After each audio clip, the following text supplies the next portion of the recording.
Oiê, boa noite, boa noite. Vamos lá, né? Para nossa, se eu não me engano, 10ª live para fazer a leitura comentada. Boa noite. A leitura comentada do livro Relacionamentos da School of Life, né? A gente já está na 10ª live, né? Fazendo essa leitura, né? Capítulo a capítulo, para a gente compreender quais são as formas da gente conseguir desenvolver relações mais saudáveis a partir de uma desconstrução que a gente está fazendo juntos aqui com esse livro do amor romântico, né? Do entendimento do que existe dentro das premissas do amor romântico que faz com que a gente tenha desenvolvido tantas relações tão nocivas, né? E a verdade é que a grande maioria delas são nocivas, né? Cada uma na sua proporção, mas ainda assim, né? A partir do momento que são baseadas nas premissas do amor romântico, quem está fazendo essa leitura comentada comigo aqui, essa jornada de lives, já entendeu isso, né? Na prática, que é uma base para termos relações que não são saudáveis, o amor romântico, tá? Então, estamos aqui na 10ª live, ainda devem faltar mais umas 6 lives para a gente fazer, para a gente terminar esse livro. É um livro fininho, curtinho, mas riquíssimo, tá bom? Então, no começo, como em todas as lives, primeiro eu faço um apanhado, né? Então, eu faço um resuminho, né, de tudo que a gente já percorreu até aqui, desde o início, tá? Então, vamos lá. Então, para quem está vendo pela primeira vez, né, o conteúdo dessa sequência de lives, ou para quem já está acompanhando, né, para lembrar de todos os passos que a gente já deu até aqui, eu vou trazer esse resumo, tá? Então, primeiro a gente falou no primeiro capítulo, na primeira live, a gente falou sobre o pós-romantismo, né, que é justamente esse momento de questionar o amor romântico, né? Não indo para um lugar de uma ilusão de que a gente vai conseguir não viver mais isso, de que a gente vai conseguir construir relações que estejam, né, completamente descoladas do amor romântico. Não é sobre isso, né? A minha ideia aqui com vocês é construir possibilidades a partir do que temos, compreendendo o que funciona, o que não funciona, o que faz sentido, o que não faz sentido, quais são as novas possibilidades que hoje a gente vê, né, dentro da forma de se relacionar, né, no campo do amor romântico, e só se distanciar daquilo que faz mal, né? E cada um da forma que conseguir, mas cada vez com mais consciência sobre possibilidades, tá? Então, no início a gente falou sobre isso, a gente falou sobre como é constituído esse amor romântico, quais são as bases do amor romântico que a gente está questionando aqui, nessa leitura comentada a partir desse livro Relacionamentos, tá bom?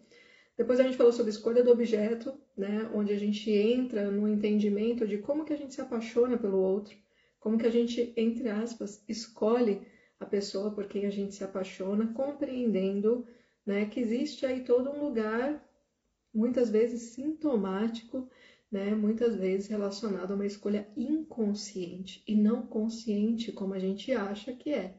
E o quanto é importante a gente compreender como essa escolha é feita, tá?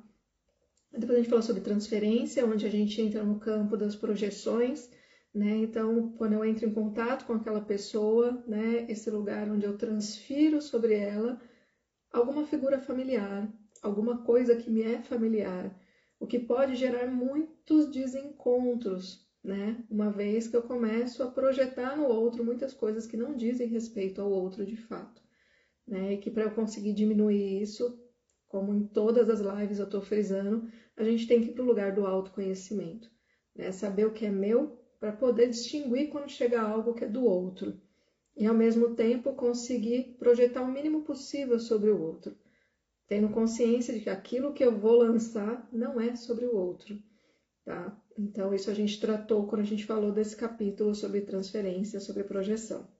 Depois a gente falou sobre problemas da intimidade, né, onde a gente entra nesse campo de que para que você tenha, né, intimidade com o outro, é necessário que você abra um campo de vulnerabilidade. E por isso que a gente, nesse passo, né, muita gente recua, porque é preciso baixar a guarda, é preciso confiar, é preciso se vulnerabilizar para criar intimidade. E muitas pessoas ainda não têm, às vezes, a maturidade suficiente para isso, ou simplesmente não é naquela relação de fato que ela vai conseguir fazer isso. Mas é importante que, para uma relação onde eu quero desenvolver uma conexão de amor, a vulnerabilidade ela é fundamental para que se crie intimidade. Depois a gente falou sobre os pontos fracos, dos pontos fortes, né? Falamos sobre as características que muitas vezes o parceiro e a parceira têm, que a gente às vezes critica, mas que é justamente pelo fato dela ter aquela característica que ela tem uma outra, né? Que é ali na mesma linha que a gente gosta. Ou seja, a importância de eu conseguir compreender que vai vir no pacote muita coisa que eu não gosto, mas que se eu tentar mudar aquilo que eu não gosto nessa pessoa, talvez ela deixe de trazer também aquilo que eu gosto. Porque são coisas que estão conectadas. Só existem, né? Aquela característica X só existe por conta daquela característica Y. Depois a gente falou sobre o parceiro como criança, né? A importância da gente desenvolver uma certa tolerância em relação aos nossos parceiros, parceiras, porque no final das contas todos nós temos algum grau de infantilidade, né? E por que com as crianças a gente consegue ter um pouco mais de tolerância e com adulto não? Sendo que trazemos todos esse lugar infantil, principalmente quando a gente está numa relação que repete muito do nosso núcleo familiar de quando a gente era criança. Depois a gente falou sobre amar e ser amado, esse lugar de que todos nós nascemos e a priori somos amados. Aprendemos a ser amados. E é depois, com o tempo, né, com a tomada de consciência, com o amadurecimento, que a gente vai talvez desenvolvendo a capacidade de amar. E o quanto é desafiador desenvolver a capacidade de amar e não de ser amado. Ou ser amada, que já é algo que acontece desde que a gente nasce. Por alguém, mesmo que não seja por um pai ou por uma mãe, tá? Se estamos vivos como adultos, significa que sim, pessoas direcionaram amor pra gente. A dignidade de lavar roupa é um capítulo que fala um pouco sobre a importância da gente considerar nas relações, né? Principalmente quando tem um lugar de coabitar, né? Dessas distribuições de funções, que isso acaba implicando também, né? Se esse relacionamento vai se desenvolver de uma forma saudável ou não. Depois vem ensinar e aprender, a importância na relação da gente compreender que ambos estão no papel de mestre e aprendiz ao mesmo tempo, simultaneamente. E que a gente consiga viver essas relações com essa consciência de que o principal objetivo dessas relações é o aprendizado de ambos, é o amadurecimento, é o crescimento. Né? Então, ambos têm algo a ensinar um para o outro e ambos têm algo a aprender um com o outro também. Depois a gente falou sobre o pessimismo, que é justamente a importância da gente não romantizar demais as coisas, da gente conseguir enxergar sim aquilo que não é bom nessa relação, para que a gente não caia em muitas ciladas por conta de uma fantasia que a gente vai criando e que vai criando com isso expectativas muito elevadas e com isso frustrações muito elevadas. Depois a gente falou de culpa e amor, né? Então, assim, esse jogo que existe, né, da gente muitas vezes lidar com as nossas culpas dentro dessa relação amorosa e como que a gente lida com isso. E hoje a gente entra para falar, né, boa noite para todo mundo que está chegando, a gente entra para falar principalmente, né, sobre esse lugar que é um lugar meio que da loucura de cada um de nós dentro das relações.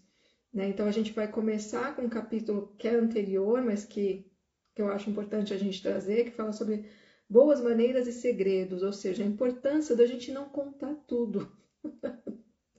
Eu falo que essas lives elas têm trazido assim, muitas discussões no sentido de que esse livro ele provoca, né? Ele traz para a gente algumas provocações, né? Coisas que não são ortodoxas de se dizer.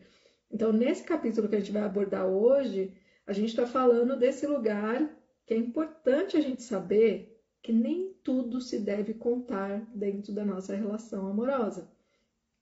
Que é importante que algumas coisas fiquem sim em segredo, né? E aí eu vou ler, né, e comentar esse capítulo para vocês entenderem do que eu estou falando e o quanto é importante a gente pensar nisso, né? É uma grande fantasia, né? É uma grande idealização você querer uma relação onde nós vamos contar tudo um para o outro. A gente sabe que é mentira.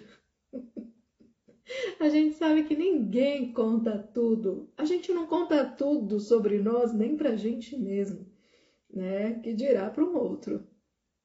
Então, né? Esse capítulo fala sobre isso. E junto eu vou trazer esse capítulo que vem logo depois, que é explicando as próprias loucuras. Ou seja, a gente ter consciência do quão loucos somos e que a gente conte isso para os nossos parceiros. Desses lugares em nós que são questionáveis, desses lugares em nós que demonstram a nossa insanidade.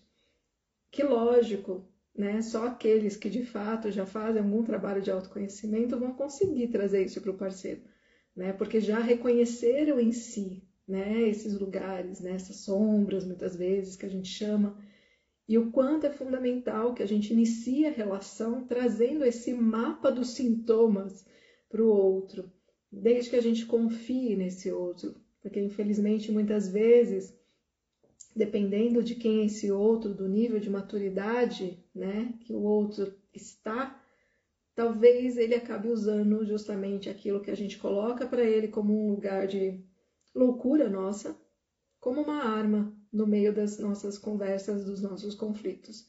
Então é importante a gente tomar cuidado com isso.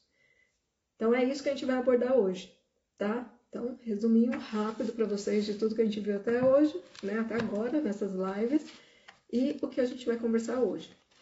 E quem sentir de conversar aqui, de mandar mensagem, né, de comentar, de falar, eu, né, vivi isso, vivi aquilo, tudo que vier de pensamento, traz aqui, comenta aqui, tá? Que enquanto eu for lendo e comentando, eu vou lendo também os comentários de vocês, porque geralmente é algo que agrega muito, né, nessas trocas, que vai além do que o livro traz, mas complementando, né, muitas vezes me ajudando a trazer conteúdos, né, e falas e conhecimento e exemplos que façam ficar mais claro ainda aquilo que eu estou querendo trazer para vocês aqui, tá?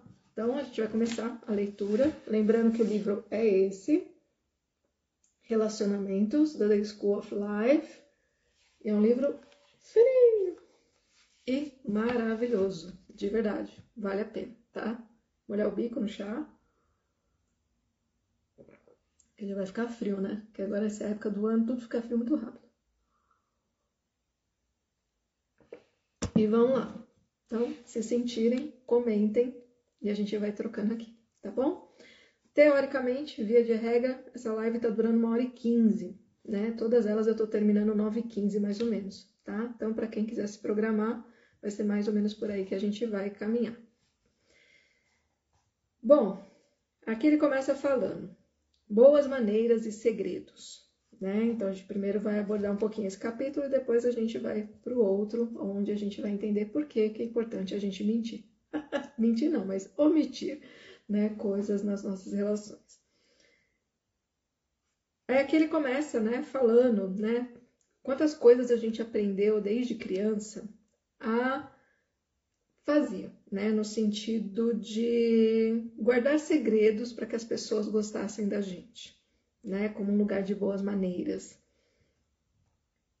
E aqui depois ele entra falando, então você acaba conhecendo uma pessoa muito especial. Então você aprendeu a vida inteira, enquanto você era criança, que você tinha que guardar segredos, né? Que era importante você se preservar, que era importante você não expor as coisas, né? E tudo mais. E aí você acaba conhecendo uma pessoa muito especial. E o que a tornava tão única era que finalmente você não precisava mais dissimular. Podia admitir verdades importantes. Podia confessar e ser recompensado por compartilhar o seu ser mais profundo. O que antes era tabu, ou seja, muita coisa que você não podia falar para ninguém, dava lugar a uma intimidade extasiante com essa pessoa. O alívio da sinceridade está no centro da sensação de estar apaixonado. Um quê de conspiração mútua está por trás daquele pingo de pena que todo casal recente sente pelo resto da humanidade. Mas esse compartilhamento de segredos instala em nossa mente, em nossa cultura coletiva, um forte e potencialmente problemático ideal de que quando se amam, duas pessoas devem sempre contar uma à outra a verdade sobre tudo. Enfrentamos um conflito crucial na maneira moderna de entendermos o amor. Omitir uma verdade pode parecer um ataque à integridade do casal, mas em seu devido tempo, a sinceridade irrestrita desfere um golpe fatal. Então aqui ele coloca, em última análise, para sermos generosos, para mantermos a relação, torna-se necessário deixar vários pensamentos fora de vista. Então aqui, primeiro a gente tem dentro desse ideal do amor romântico, sempre lembrando que a ideia desse livro, dessa leitura comentada, é a gente trabalhar essa desconstrução de alguns alicerces do amor romântico, né, que servem para nutrir relações tóxicas, relações nocivas, relações que não são saudáveis, relações que não são conscientes. Então aqui, por exemplo, é um desses lugares no amor romântico. Essa ideia, né, de que esse outro, ele tem que saber tudo sobre mim. Ele dá conta de saber tudo sobre mim. Ele suporta saber tudo sobre mim. E isso é uma fantasia. Isso está nesse campo desse amor idealizado. Porque a gente sabe que na prática existem limites. Na prática, não necessariamente o outro, primeiro, está preparado para lidar com aquilo que você pode trazer como verdade ou como fato. Muitas vezes ele não está nem interessado. Muitas vezes aquilo que você vai contar vai acionar gatilhos nessa pessoa desnecessariamente, porque era algo que não precisava contar. Então é preciso nesses momentos ter um certo bom senso, né?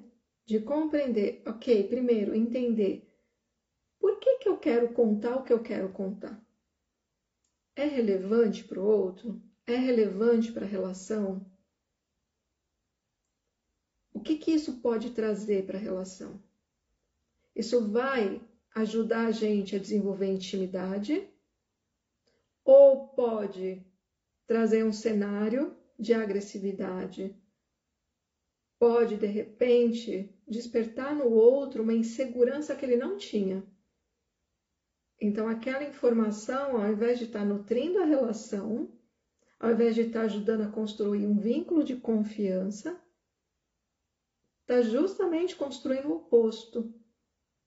Um lugar de desconfiança que talvez antes nem existia. Então, por que eu quero contar o que eu quero contar para o outro? De onde vem primeiro a minha necessidade de contar? Porque muitas vezes a gente justifica dizendo que não, eu quero contar porque eu quero ser honesta. Será que realmente é sobre isso?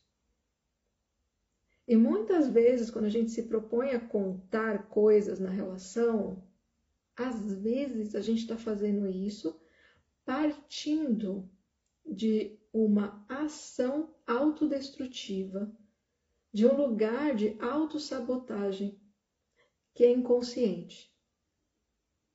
Daí sempre a importância do autoconhecimento. Muitas vezes a gente está ali num lugar que de repente eu solto uma informação e depois eu olho e falo, mas por que eu falei isso? Principalmente depois que começa a dar conflito. E aí, se você for levar para um lugar de análise, pode ser que você descubra que você trouxe aquela informação para gerar o conflito. Não para criar vínculo, não para criar conexão. E isso acontece com muita frequência. Pessoas que têm muitas vezes, né, uma necessidade de criar zonas de conflito na relação. Então tá tudo bem, os dois estão bem, estão se divertindo, estão fazendo carinho, e de repente a pessoa fala: ah, eu acho que agora está um bom momento para eu contar aquilo para essa pessoa. E conta, e ali se instaura um conflito. E depois essa pessoa vai trazer, né? Isso eu falo na clínica, acontece muito, a pessoa traz para mim a situação, e aí ali na hora da elaboração, a pessoa se dá conta de que ela lançou uma bomba desnecessariamente, de forma inconsciente, porque era extremamente desconfortável aquele momento de paz na relação. Não era familiar para ela aquilo. Então, toda vez que a relação estava num lugar tranquilo, ela trazia uma notícia sobre ela, algo sobre ela, que ela dizia que achava que era bom que o outro soubesse, mas que era, na verdade, uma ação para criar um conflito, para repetir um lugar familiar, que é o lugar de uma relação conflituosa. Entende o quanto é delicado isso? E muita gente faz isso nas relações. Então é importante ter esse zelo sobre o que é a verdade e por que eu tenho que contar para o outro. Qual é a necessidade de contar para o outro? De onde vem essa necessidade de contar para o outro? Investigar antes de trazer. Para ter certeza de que não é um lugar de autossabotagem muitas vezes. E ter uma noção mínima do que aquilo pode impactar na relação.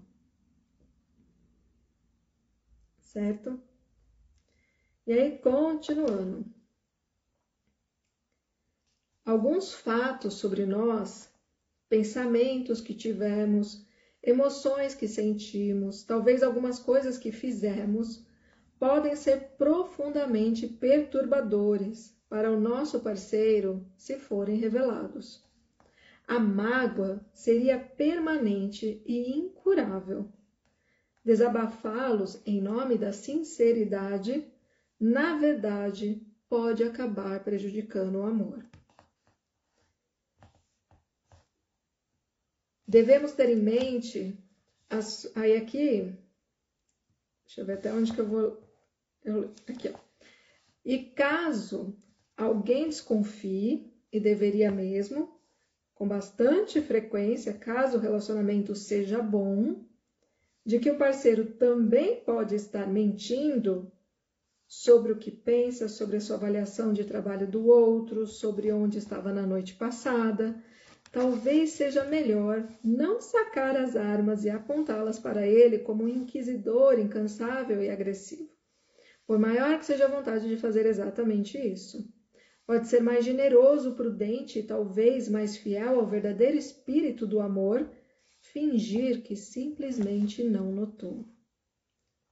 A serviço de objetivos estratégicos maiores, deveríamos aprender com a arte da diplomacia, a disciplina de nem sempre revelar necessariamente o que se pensa ou fazer o que se quer. Devemos ter em mente as forças contraditórias, sentimentais e hormonais que nos puxam constantemente em centenas de direções loucas. Por isso que eu trouxe, né, a minha fala anterior, a gente entender de onde vem a nossa necessidade de falar algo, de contar algo para o outro.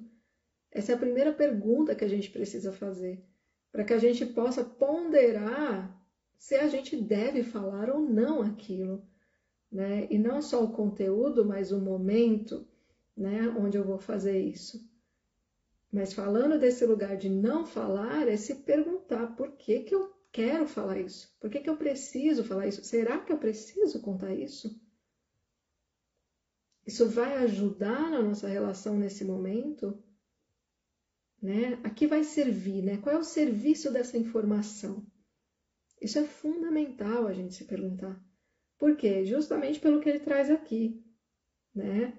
Que a gente tem coisas na nossa mente, né? O nosso psicológico ele é extremamente complexo. E ele se organiza a partir de um monte de outras coisas no nosso corpo, né? Essas questões hormonais, né? As mulheres sabem muito bem disso. Então a gente tem que ter esse cuidado de entender que nem tudo que eu quero falar, eu devo falar. Nem tudo que eu acho que o outro precisa saber, o outro precisa saber. Então é um lugar de autoconhecimento fundamental para que eu tenha clareza sobre o que compartilhar com o outro e sobre a manutenção, sim, necessária em uma relação de alguns segredos. Até porque o desejo numa relação depende do outro continuar, em algum nível, sendo um mistério para mim. Isso é fundamental. E, até por isso, não devemos contar tudo para o outro. Uma leitura interessante, mas o porquê de alguns profissionais sugerirem que se deve ser totalmente aberto com parceiros se queremos construir a confiança. Eu, particularmente, também acho que não devemos integrar todo o nosso eu. Bom, eu vou te responder essa pergunta que você fez, né? Por que alguns profissionais sugerem que a gente deve ser totalmente aberto com parceiros se queremos construir a confiança? Meu ponto de vista, são profissionais românticos. Eu acredito que nenhum psicanalista diria isso. Eu quero apostar nisso. Certo?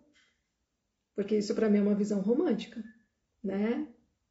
Um profissional falar que você deve contar tudo para o seu parceiro, para sua parceira, eu acho questionável. Por que não? Não devemos. A gente não conta tudo nem pra gente, né? Eu falei lá no começo da live. Então, por que eu tenho que contar tudo pro outro, né? E até porque muito do que eu digo, muitas coisas que eu digo pro outro que eu quero, muitas vezes não é o que eu desejo,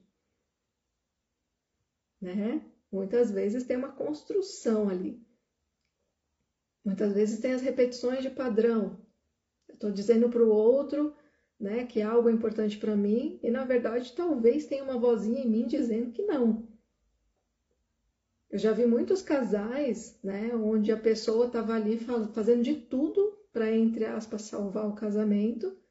Em análise, ela cair várias fichas no sentido de, mas eu não quero mais esse casamento.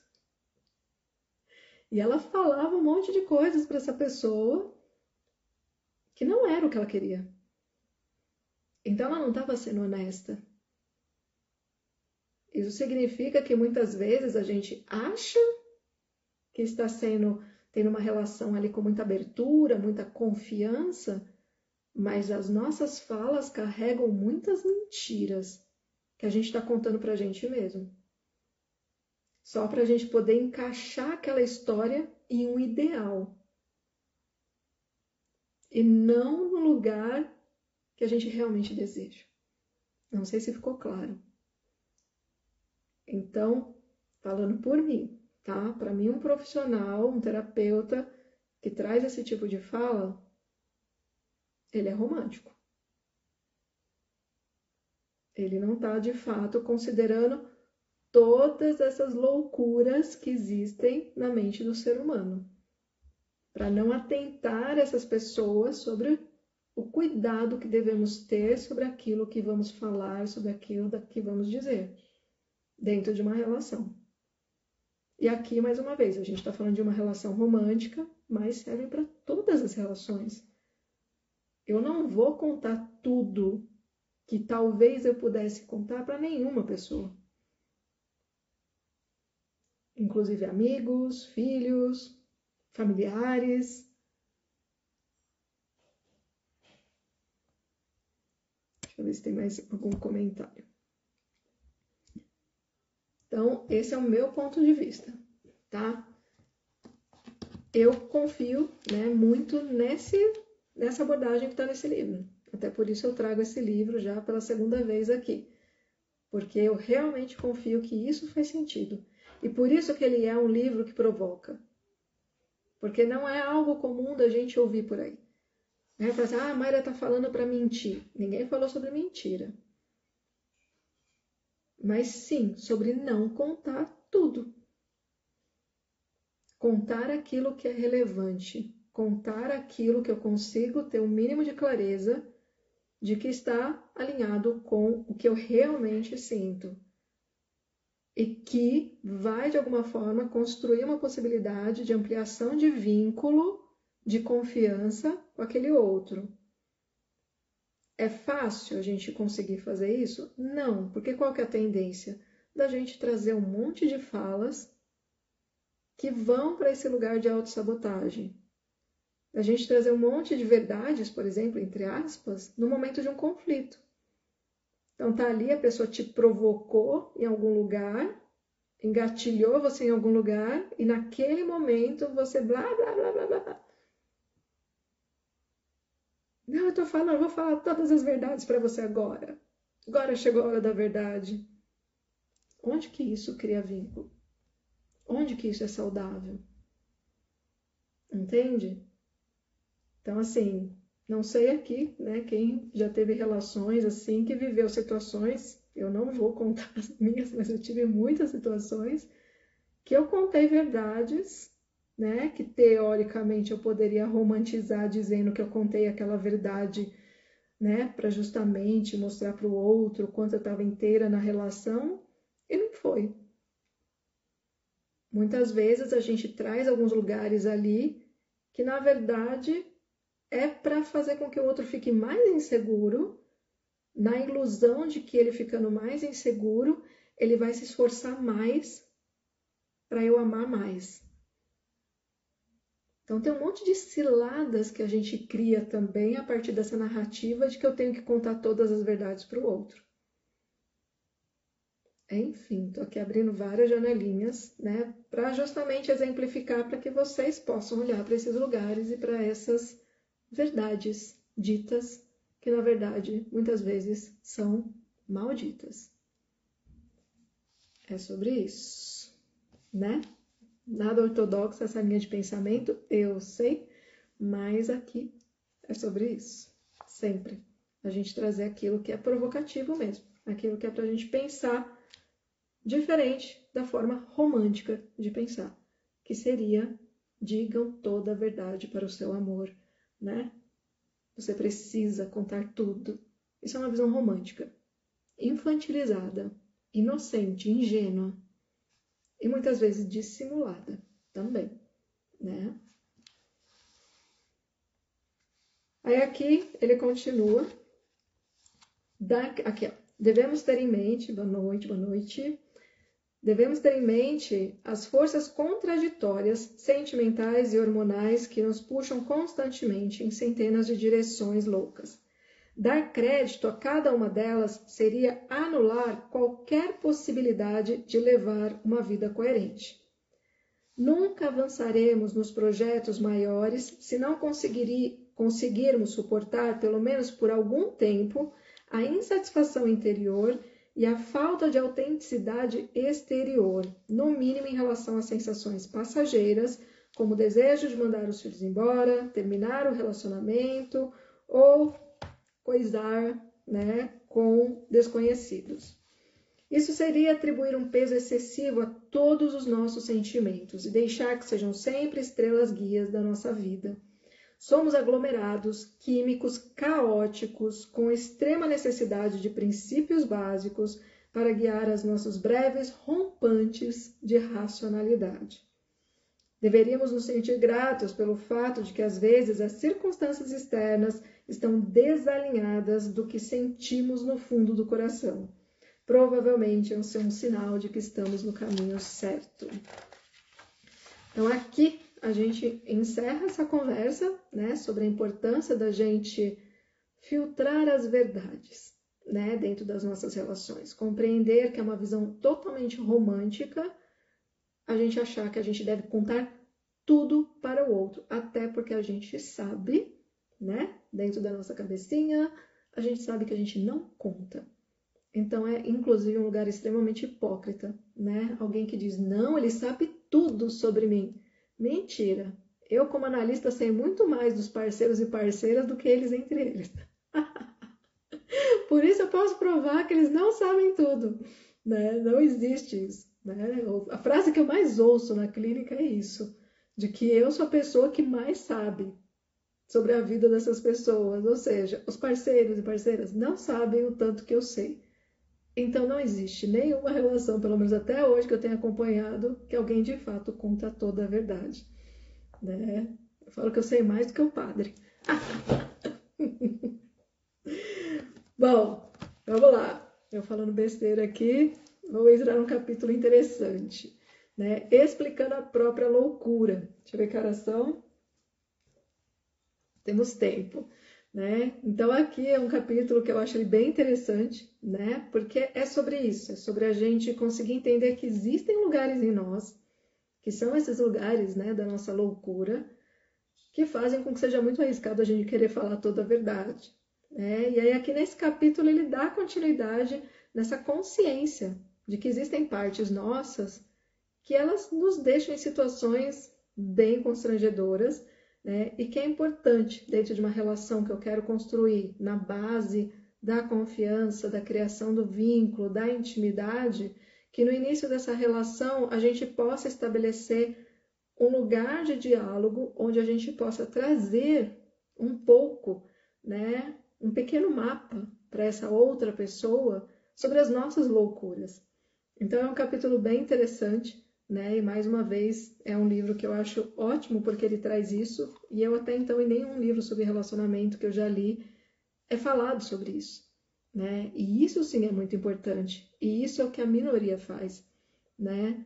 Teve algum pensador, eu não lembro, né, quem foi, que eu vi um conteúdo falando sobre isso, né? Se eu conheço uma pessoa, né, e quando eu conheço essa pessoa só fala coisas maravilhosas dela, eu desconfio.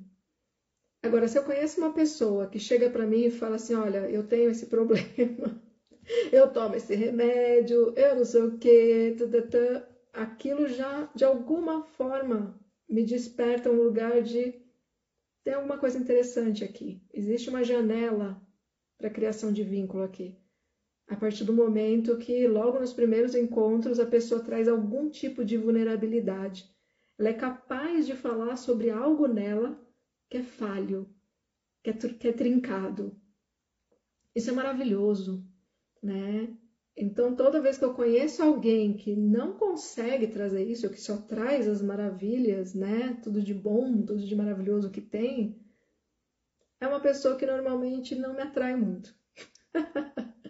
Que eu olho ali e falo, nossa, tem trabalho de autoconhecimento para fazer aí, viu? Que a pessoa que já está em algum nível, né, dessa tomada de consciência de si, já é uma pessoa mais fácil de você construir uma relação saudável. Porque ela já tem a capacidade de olhar para aquilo nela que não é saudável. Se ela consegue enxergar nela as suas, entre aspas, toxinas, né, os seus defeitos, as suas falhas, ali já existe um caminho possível de criação de intimidade. Porque é uma pessoa que já consegue trabalhar com vulnerabilidade. A pessoa que não traz isso, normalmente é um ego muito frágil. E aí haja trabalho. E aí depende da boa vontade de cada um e da história de cada um, né? Que às vezes não sei, né? Às vezes acontece. Gosto dos defeitos. Pera, aí também calma, né? Saber dos defeitos sempre entre aspas, né? Porque a gente está falando de características que socialmente, né, é atribuída aí a etiqueta de defeito, mas gostar de defeito eu não diria, né? Mas é interessante, talvez, né? É importante a gente conhecer e reconhecer, né, essas características, né? Mas gostar já não sei não. Ai, ai. E perguntar qual remédio toma. Date bom é date com receita de remédio. Ai, meu Deus. Mas é muito importante, gente, né? Assim, porque muitas vezes, inclusive, durante a relação, a pessoa pode apresentar algumas coisas ali que está relacionada ao medicamento que ela toma, né? E hoje em dia a gente vive em uma sociedade que é extremamente medicada, né? E que é importante a gente saber que tem efeitos colaterais esses medicamentos, né? Principalmente os psiquiátricos, e que às vezes é temporário que a pessoa está passando por aquilo. Mas os sintomas vão aparecer, os efeitos colaterais vão aparecer, né, no convívio com o outro. E aí você tem que ficar escondendo ou arrumar desculpa. Não, né? É importante sim a gente falar sobre isso, né? É importante a gente falar sobre tudo aquilo que de alguma forma nos fragiliza. Porque se nos fragiliza é porque também nos humaniza diante do outro.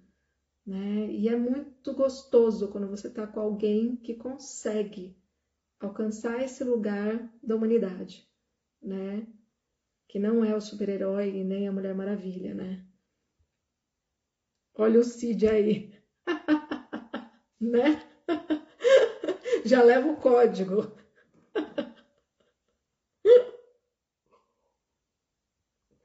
Até esfriou meu chá, gente. Bom, mas vamos lá. Então aí eu vou, né? Esse capítulo aqui de explicando a própria loucura, né? Só dei essa introduçãozinha. E agora eu vou ler alguns trechos e vou comentando, né? Se vocês forem sentindo, vai botando aí. Já bota o código do CID. A visão romântica do amor postula que, se alguém é a pessoa certa para outra, elas terão uma compreensão profunda, intuitiva e exata uma da outra. Em consequência, a atitude romântica deixa de lado as razões por trás das nossas ações, dos nossos sentimentos e dos nossos pensamentos. Supõe-se que o parceiro já deveria ter entendido tudo que é importante. Entende o quanto é ruim, nociva essas visões do amor romântico para as nossas relações? Achar que o outro tem que entender tudo, achar que o outro sabe de onde vêm as nossas ações, de onde vêm as nossas emoções. Não sabe. É tão importante a gente ter essa consciência, né? E o amor romântico, ele sempre trabalha na base de que o outro, se ele escolheu estar comigo ali, vivendo aquele amor pleno e maravilhoso, enfim, é porque ele sabe tudo sobre mim. É porque ele vai aceitar tudo que vier de mim. Não. Já me fala aqui que vou dar um Google para saber se consigo lidar contigo. Não é? Ai, gente. Mas a outra atitude, talvez mais útil a adotar. Ela diz que todos nós somos profundamente misteriosos para nós e para os outros, como eu falei lá atrás. Se nem nós mesmos, de fato, nos conhecemos, sabemos o que desejamos, que dirá sobre o outro? É muita prepotência e alienação, né? Em vários aspectos tão excêntricos, intrigantes e perturbados que seria adequado usar a palavra loucura para resumir a nossa natureza. Além disso, essa teoria defende que o melhor que podemos fazer por outra pessoa é descrever com paciência e imaginação nossos padrões particulares de perturbação e dificuldade como realmente são, antes do surgimento de qualquer conflito específico. Numa sociedade mais esclarecida do que a nossa, uma das primeiras perguntas que os parceiros fariam um ao outro e responderiam com eloquência sem ficar na defensiva, seria simplesmente: qual é a sua loucura? O relacionamento bem-sucedido precisa vir sempre acompanhado de muita explicação. Não porque sejamos especialmente estranhos, mas apenas porque todo mundo é complicado e enigmático quando visto de perto. Então, é sobre isso. É sobre a importância, sim, de diálogo. A importância, sim, da gente contar para o outro, né, sobre questões nossas que dizem respeito a esses lugares em nós que podem ser encaixados nesse campo da loucura. Aquelas manias que a gente tem, né? Muitas vezes coisas que a gente gosta de falar e que as pessoas não estão acostumadas. Palavras, às vezes, que para o outro pode ser desconfortável, mas que é um hábito para a gente falar. Hábitos que nós temos, que para o outro pode gerar estranhamento se ele não for avisado com antecedência. Coisas que a gente precisa fazer, que se a gente fizer em algum momento na frente do outro, sem o outro ter sido informado, pode gerar um estranhamento, pode gerar um desconforto. Então, as nossas estranhezas. Então, talvez é muito mais importante a gente se preocupar em contar para o outro sobre as nossas loucuras do que sobre as nossas verdades. E é por isso que eu quis trazer esses 2 capítulos juntos, né? Para que a gente compreenda isso dentro desse contexto, trazendo essas 2 pontas. Então, quantas pessoas que vocês já conheceram que fizeram isso? Logo no início da relação. De deixar claro algumas esquisitices. De falar sobre sintomas que sejam importantes de serem ditos, que vão de alguma forma aparecer no meio da relação. Eu, por exemplo, costumo, né, depois que eu conseguir, né, elaborar e identificar isso, eu costumo falar para os meus parceiros, né, que eu tenho uma mania às vezes, né, eu até trouxe como exemplo, eu estava falando de mim, mas na hora eu não falei que era sobre mim, mas tem a ver comigo. Eu tenho sim um lugar que cada vez eu trago menos, né, ou eu consigo identificar mais rápido, de do nada querer arrumar briga. Tá tudo bem. Aí, ai, que tédio, né? Uma relação que tá tudo bem, não tem briga, né? Não tem nenhum BO. Vamos jogar aqui uma faísquinha. E é inconsciente, né? É um padrão que eu tenho. E se eu vacilar, ele vem. Então eu já aviso. Quando acontece a primeira vez, eu já aviso. Então, fica atento, porque pode ser que vai estar tudo bem e de repente eu vou jogar uma faísca. Não pega, joga água, entendeu? Eu já aviso e já dou antídoto, né? Já olha para mim e fala assim: tá, você tá querendo brigar? E pronto, acabou a briga. Com emoção. Sim, entende? Mas é tão rico quando a gente consegue identificar esses lugares na gente e nomear isso para o parceiro, para a parceira, e já dá um mapa, né? Então, ó, quando eu fizer isso, que é uma loucura minha assim, você faz aquilo, que aí você anula a minha loucura. Então, comigo, em algum momento, vai vir aqui no final desse capítulo, que ele traz, inclusive, como um lugar importante, é o humor, é a brincadeira.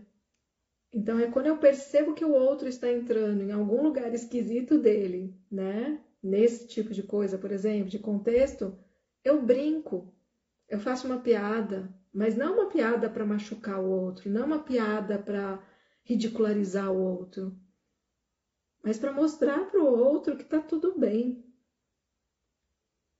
que eu também sou louco, que eu também sou louca. Entende? E quando a gente desenvolve essas dinâmicas, as coisas não vão deixar de acontecer.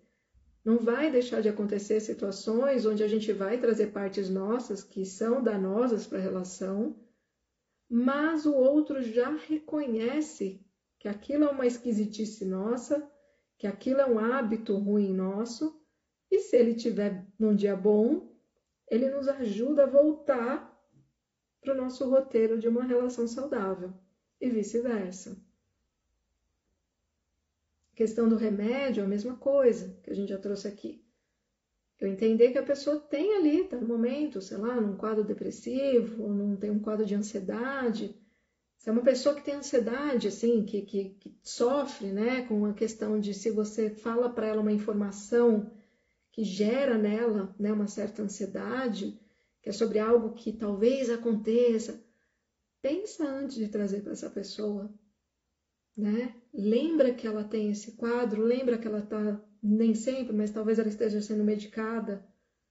Segura para você a informação o máximo possível, o mais próximo possível do acontecimento, do evento em si, né? Para que essa pessoa, se ela tiver que ficar ansiosa, que seja o menor tempo possível.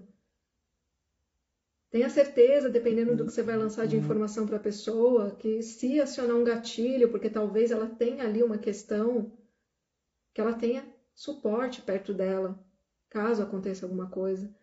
Esses pequenos cuidados a gente só consegue ter com o outro quando a gente tem a informação do que acontece com o outro. Por isso a gente tem que falar para o outro sobre esses lugares em nós. Eu tenho essas plaquinhas de cuidado, cão bravo, que incrível. Me achava muito fora da curva por fazer isso em todas as relações. Não, você não está fora da curva, não. É uma curva que tem bastante gente. Tem bastante gente, né? E principalmente mulheres, tá? É muito comum, é muito comum. Então é importante a gente identificar isso para poder nomear, né? E muitas vezes não só para os nossos parceiros e parceiras, né, românticos. Mais uma vez, eu sempre friso isso, em todas as nossas relações. Porque a gente não traz isso só na relação amorosa, né, romântica. A gente leva isso para outras relações também. Os meus filhos sabem, eles conseguem reconhecer, né? Quando tem algo ali que eu solto, que fala, ih, lá vem a louca. E aí, normalmente, eles começam a fazer piada, porque tem algumas coisas que eu já nomeei para eles, né? E aí, quando acontece, eles já sabem que, tipo, lá vem, né? E aí, eles já sabem o que fazer. Então, são em todas as relações que a gente precisa fazer isso. Essas relações, né? Não todas, mas assim, aquelas que a gente vai criar vínculo, né? Onde vai ter um convívio, onde vai ter uma rotina, tá? Bom, e aí, continuando.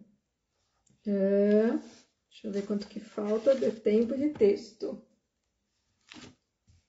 Que eu me empolguei aqui. Deixa eu ver. Temos tendências, inclinações, entusiasmos, hábitos mentais, zonas psicológicas e desejos muito obscuros. Eles brotam da estranha inter-relação dos diversos fatores que moldaram nossa maneira de ser, nossa história íntima e singular de traumas, o que nos estimula, nossos medos, influências, oportunidades, infortúnios, talentos e fraquezas.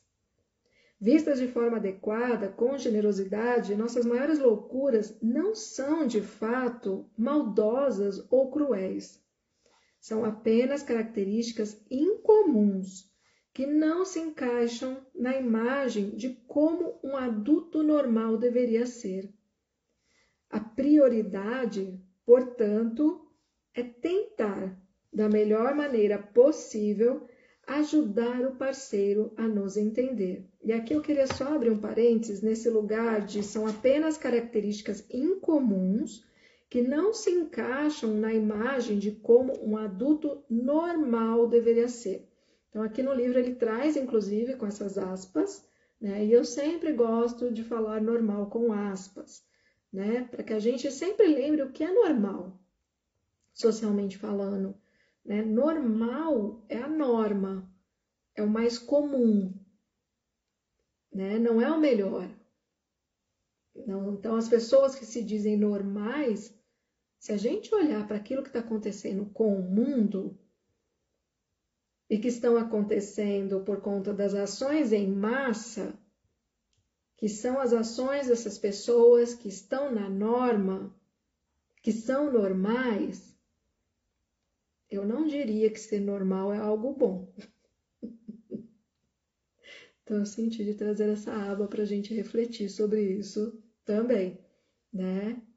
E, na verdade, essas pessoas normais, que se dizem normais, muitas vezes são justamente essas pessoas que não encontram espaços seguros para poderem apresentar as suas loucuras para alguém, que vai escolher estar perto delas, apesar da sua loucura, ou talvez por conta dela.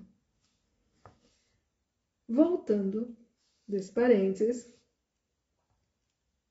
a prioridade, portanto, é tentar da melhor maneira possível ajudar o parceiro a nos entender. Em vez de esconder as nossas peculiaridades, deveríamos, de preferência, bem no começo, mas é algo importante a qualquer momento da relação, anunciá-las ativamente. Deveríamos admitir que somos muito esquisitos em certos aspectos e reconhecer que isso pode parecer alarmante se não for bem entendido. A explicação de nossos medos e desejos mais estranhos é uma parte necessária, importante e genuinamente amorosa de qualquer relacionamento. Para sermos toleráveis, não necessitamos ser totalmente sãos. Só precisamos oferecer ao parceiro, parceira, de modo bem-humorado, nada hostil e com o máximo de precisão possível, os mapas das nossas maiores dificuldades, né?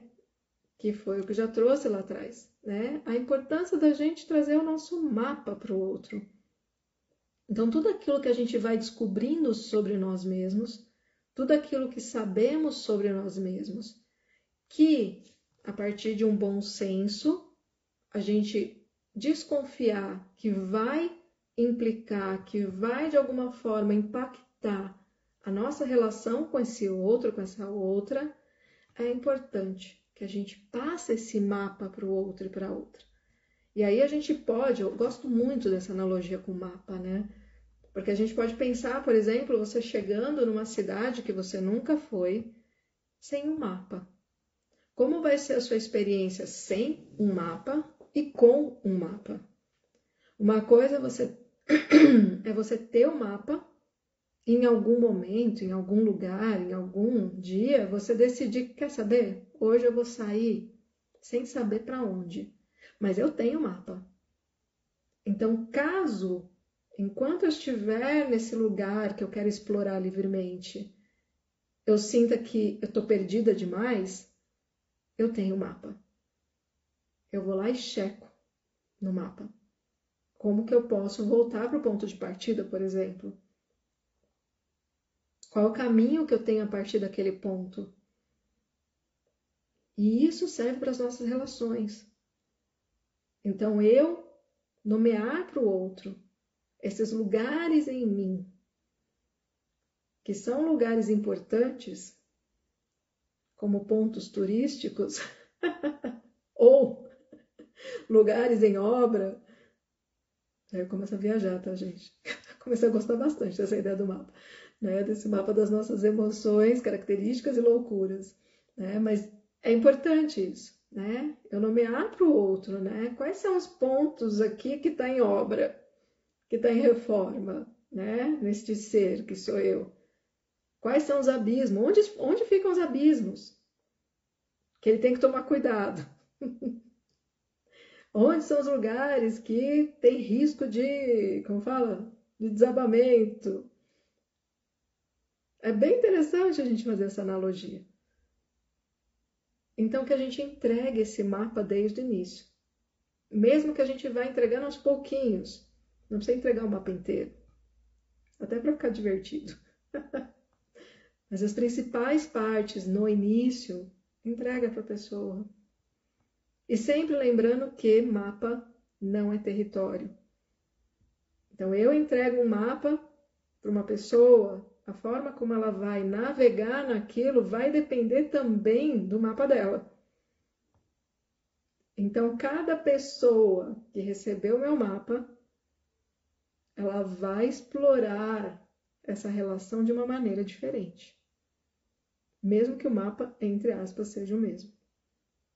E tratando-se de ser humano, esse mapa vai mudar a todo instante. Porque tudo em nós muda o tempo todo. Mas sempre vai estar perto ali. Não vai estar muito distante algumas coisas. É sobre isso. E, deixa eu ver aqui. Tadadã. Certo grau de humor, e é aqui o que eu falei lá atrás também, né? Que ele ia entrar nesse campo, né? Da importância do humor, né, nas relações, principalmente para que a gente trate essa parte em nós e no outro que diz respeito a essa loucura que nos habita. Certo grau de humor autodepreciativo é um dos mecanismos centrais para explicarmos o nosso lado problemático. Então, é aquele lugar de fazer piada dos próprios defeitos, entre aspas, sempre defeitos. Né? Essa capacidade de torná-los engraçados, né? Aquelas características que são toleráveis, né? Que não vão gerar nenhum mal de fato para ninguém, a gente conseguir colocar elas nesse lugar de fazer graça, né? De dar risada delas, da gente conseguir com uma certa gentileza nos transformar um pouco em piada, que a verdade é essa, né? Se a gente começar a olhar de fato a vida com uma lente bem ampliada, a gente... Nossa, eu acabei de ter uma memória. Que foi uma vez que eu tive uma... Nem sei que oração, eu vou querer contar a história no final da live. Né? Que eu tive uma experiência com um psicodélico e eu tive uma crise de riso.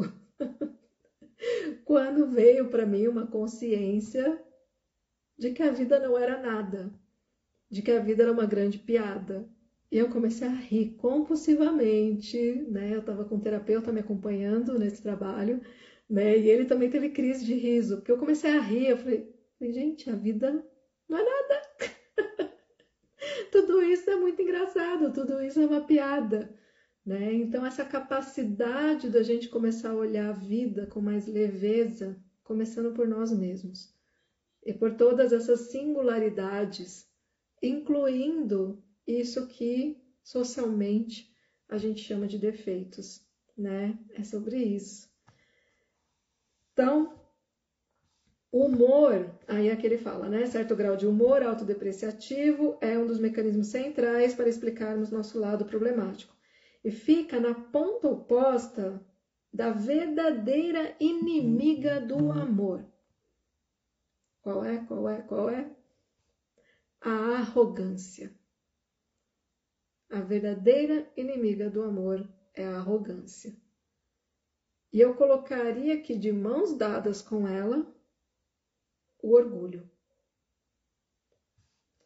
O humor ensaia uma mudança de atitude muito útil e desejável, pois a comédia está repleta de personagens que poderíamos considerar sombrios, assustadores ou sinistros, mas de quem passamos a gostar porque seus pontos fracos são mostrados com um certo encanto peculiar.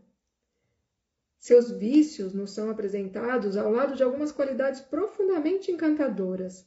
Um personagem que seria uma pessoa difícil na vida real pode nos mostrar como é a experiência incomum de considerar alguém adorável, apesar de todas as suas loucuras.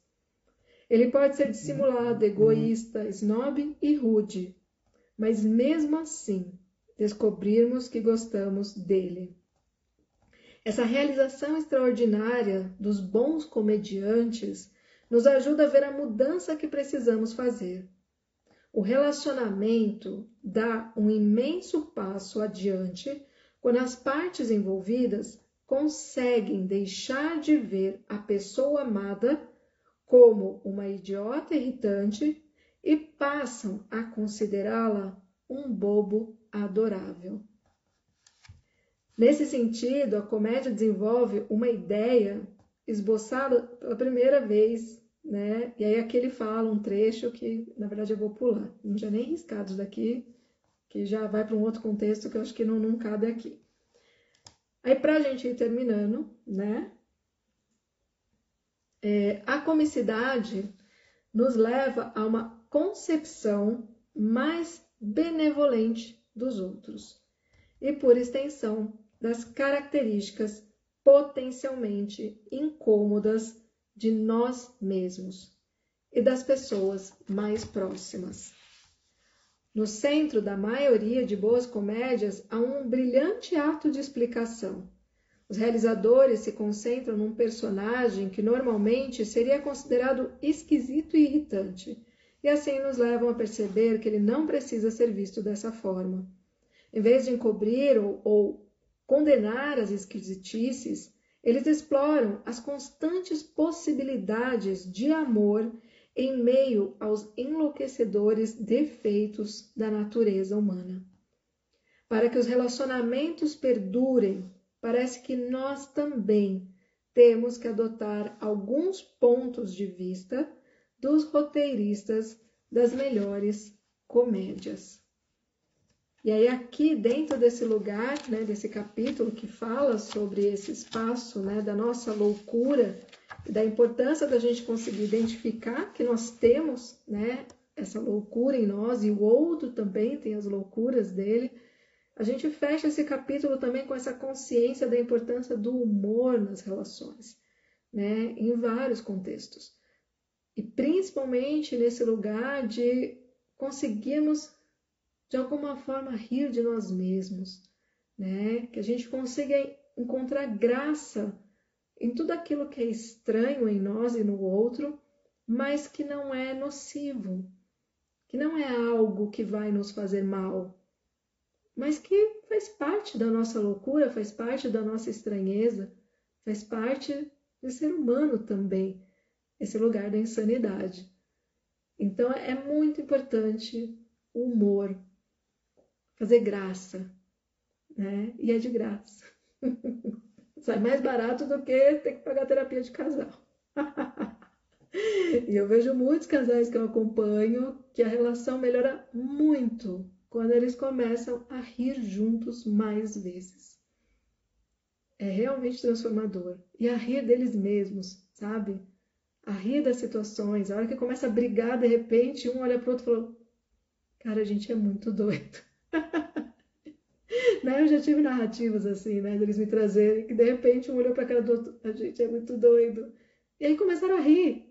E acabou o drama. Mas por que a gente complica? Acho que o maior problema não é ser arrogante, orgulhoso, mas se colocar como alguém bondoso, humilde, blá blá blá, depois descobrirmos que não é tão lindo assim. Então, aí é que são duas coisas aqui que você está trazendo, né? Que são duas coisas importantes, né? Uma coisa é, assim, arrogância e orgulho são, sim, os maiores venenos para qualquer relação, né? Então, eu sempre vou frisar aqui, a gente está falando a partir deste livrinho, né? A gente está falando sobre relacionamentos românticos, né? Esse amor romântico, mas serve para todas as relações, né? Muito do que a gente está tratando aqui. Então, o orgulho e a arrogância, eles são nocivos em qualquer relação, em qualquer relação. Aí o que você está trazendo aqui também, e que também é muito danoso, né, diz respeito a uma pessoa, muitas vezes, que ela tem um lugar ali manipulador, né, onde ela cria um personagem, né, um lugar de perversidade, né, ela cria um personagem que vem com uma narrativa, vem com uma história que na verdade é uma mentira, né?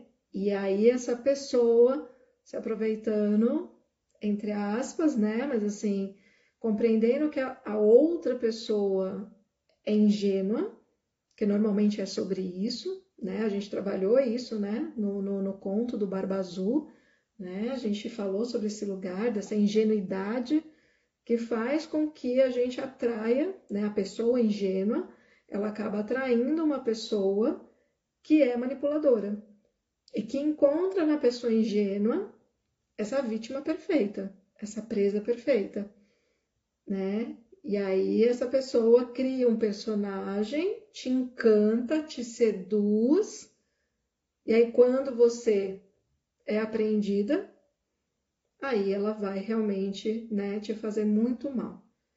Então são duas coisas, né, assim, diferentes e importantes. Rir é uma terapia, sim, sempre. Digo no sentido de se colocar como lindo e depois ser totalmente ao contrário. Então, é exatamente isso que eu falei, né? Aí a gente está num outro contexto, né? A gente está no contexto de uma pessoa que ela não é nem uma questão aí de ser uma pessoa arrogante, nem de uma pessoa orgulhosa, não é sobre isso especificadamente, ela pode ser também, né? Mas não é, no caso, sobre isso. Nesse caso, a gente está falando de uma pessoa manipuladora, né? E é uma pessoa manipuladora, é uma pessoa que tem ali uma certa perversidade. E aí a gente pode entrar, dependendo do contexto e tal, né? A gente pode entrar numa patologia que seria, né, a identidade narcisista. Aí são outras coisas, tá? Mas pensando em pessoas que não têm esse tipo desses traços, né, ou essa patologia, de modo geral, né, o grande veneno nas relações, os grandes venenos, eu diria, é a arrogância e o orgulho. São as coisas que nos afastam muito do outro, né? Quando a gente se coloca numa posição de sou superior a, né? E quando eu também estou nessa posição, que seria mais esse lugar arrogante, esse lugar orgulhoso, essa posição de não dar o braço a torcer, né? De não conseguir assumir que falhou. E na verdade os dois estão conversando muito ali, né? Mas é sempre um lugar, né, desse orgulho, dessa arrogância e desse orgulho, um lugar de uma pessoa que tem um ego muito frágil, né, geralmente. Assim como também esse manipulador, né? Mas uma outra conversa que eu tô falando para você. É ruim? É ruim, mas é uma outra conversa, né? Mas que normalmente estão tudo muito próximo, tá? Né? Então, é diferente, mas é complementar, vamos falar assim, tá? Então, aqui no caso, seria realmente esse lugar do orgulho, da arrogância como os grandes venenos, porque faz com que a pessoa não consiga entrar, estabelecer um diálogo, né? Porque ela não consegue se vulnerabilizar, né? Uma pessoa orgulhosa, arrogante, ela tem dificuldade de se vulnerabilizar. Ela tem dificuldade de dizer, sim, eu tô errado, né? Eu me equivoquei, eu falhei, eu tenho falhas, né? Eu tenho defeitos. Então, uma pessoa que está nesse lugar do orgulho, da arrogância, ela tem muita dificuldade, né, de assumir essas fragilidades. São egos muito frágeis, que vieram de uma história, provavelmente, né, de um certo desamparo, de terem sido muito exigidas, né, no nível de serem perfeitas. Cada um tem um contexto, tá? Ou foram muito criticados, muito julgados, né? Sempre humilhados. Pessoas que foram muito humilhadas, que se sentiram muito humilhadas, envergonhadas, né, na sua infância, muitas vezes acabam desenvolvendo essas posturas arrogantes, orgulhosas, né? Então, é importante a gente saber disso, né? Porque muitas vezes a gente olha para essas pessoas e a gente se relaciona, às vezes, eventualmente com essas pessoas, e a gente, a princípio, muitas pessoas falam, nossa, ele é muito forte, né? Talvez não, né? Talvez seja o contrário. Talvez ele seja muito frágil e por isso ele é tão orgulhoso e tão arrogante. Porque ele precisou desenvolver, né, essa proteção para fingir que dá conta, para fingir que não tem medo do mundo. Mas na verdade são as pessoas que mais têm medo do mundo. Então, quando eu entendo isso também, quando eu tenho esse conhecimento, às vezes eu inclusive ajudo esse outro a olhar para a história dele, né, e a identificar essa fragilidade. Em algum momento ele começar a olhar e falar, cara, talvez eu precise de ajuda, né? Então, às vezes, e até é muito bom você ter trazido, né, esse questionamento, porque me levou para esse lugar que eu estou indo agora que eu nem tinha pensado em ir, né? Mas às vezes a gente também ajuda o outro a elaborar mais o seu próprio mapa. E isso acontece muito, e principalmente, não somente, né? Porque eu atendo homens e mulheres, e eu vejo nos casais acontecendo das duas vias, mas a grande maioria das vezes eu atendo mulheres, né? Que têm os seus parceiros, ou suas parceiras, e essas pessoas que estão em análise comigo, às vezes a gente trabalha também, né? Para compreender um pouco quem são esses parceiros e parceiras. E aí essas pacientes, esses pacientes começam a levar para esses parceiros e parceiras que não estão muitas vezes em análise, né? Ou em terapia. E essas pessoas começam a se conhecer melhor. Ou seja, eu ajudo o outro a melhorar o desenho do seu próprio mapa. E isso é uma relação saudável também. Então, muitas vezes as pessoas falam assim, não, ele precisa de terapia, ela precisa de terapia. E eu falo, gente, tem gente que não vai fazer. E tá tudo certo. Então, você como parceiro e parceira que já está expandindo a sua consciência, traz essa consciência. Traga novas consciências para essas pessoas. E, eventualmente, elas vão ampliando o conhecimento delas sobre elas. Em algum momento, elas se tornam menos frágeis e buscam ajuda. Esse também é o nosso papel nesses vínculos de amor. Nossa, você está abordando isso de maneira muito didática. Obrigada. De nada, bonita. Vixe, é muito ego. Socorro. Mas... Pois é. Vamos junto, vamos junto. Certo, amores? Então, é isso. Passei um pouquinho, né? Mas achei importante isso. Achei bonito falar sobre isso, né? Sobre a nossa contribuição também na confecção do mapa das loucuras do outro, não só do nosso. E é sobre isso. Fechamos aqui esse papo muito louco. E da próxima, deixa eu ver, hoje é quinta-feira.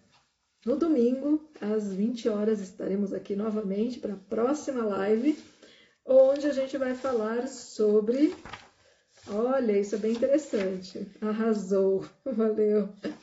A gente vai falar sobre conversas artificiais. Essa live vai render, né? Vai render porque é um lugar, um tema bem importante, né? Da gente entender a importância da comunicação nas nossas relações, né? É o grande tema, né, dos meus atendimentos de casais. A gente percebe que quase tudo que chega para mim, né, de demanda, resolveria com uma boa conversa, com um bom diálogo, mas as pessoas não aprenderam, nós não aprendemos a conversar de uma forma realmente construtiva e saudável. E é uma coisa que a gente está aprendendo agora. E aí, para ampliar ainda mais os conflitos, chegou o WhatsApp. E aí a gente vai trazer isso aqui também. Tá bom? Então, próxima live no domingo às 20 horas. Um beijo grande, com muita loucura para todos vocês. Um beijo, beijo.